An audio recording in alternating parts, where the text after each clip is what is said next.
अमीर और गरीब की कहानी। गांव के किनारे एक बड़ा महल था जिसमें अमन नाम का एक अमीर आदमी रहता था।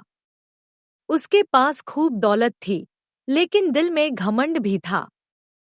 वहीं उसी गांव में रमेश नाम का एक गरीब किसान रहता था, जो दिन रात मेहनत करता लेकिन मुश्किल से 2 वक्त की रोटी जुटा पाता था। अमीर का अहंकार। अमन को अपनी दौलत पर बहुत घमंड था। वह गरीबों को तुच्छ समझता और हमेशा कहता, मेहनत करने से कोई अमीर नहीं बनता, दिमाग लगाना जरूरी होता है।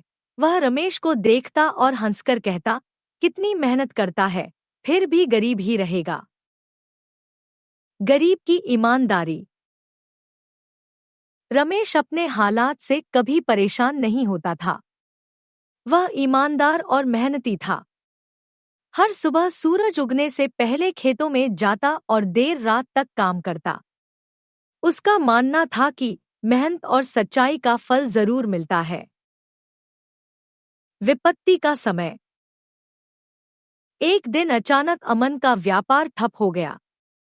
जिन दोस्तों के साथ वह ऐश करता था, वे भी उसे छोड़ गए।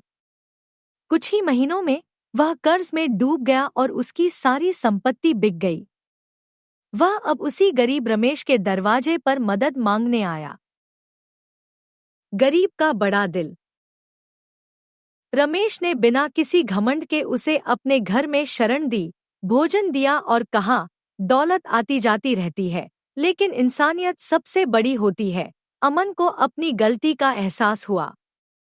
उसने रमेश से कहा, आज तुमने मुझे सिखाया कि असली अमीरी दौलत से नहीं, बल्कि दिल से होती है। शिक्षा।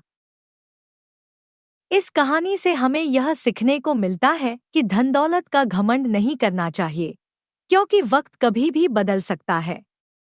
असली अमीरी पैसे से नहीं, बल्कि अच्छे कर्मों और दूसरों की मदद करने की भावना से होती है।